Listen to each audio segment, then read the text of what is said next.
Pasiilgau kukulių su bulvėmis. Supjaustome svogūnus, česnaką, perpjauname bulves pusiau. 1 kilogramui faršo 18 gramų druskos. Pabarstome juodaisiais pipirais ir graikiškais prieskoniais. Įdedame tarkuotą sūrį ir šaukštelį cukraus. Viską gerai išmaišome.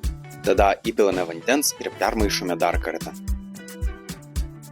Suformuojame kukulius. Apkepame kukulius iš abiejų pusių alyvuogių aliejuje. Toj pačioj keptuvėj apkepame svogūnus. Pridedame česnaką ir pakepame dar 2 minutės. Pasūdome rūkytą druską ir pabarstome juodaisiais pipirais. Viską permaišome ir įpilame truputį sojų padažo.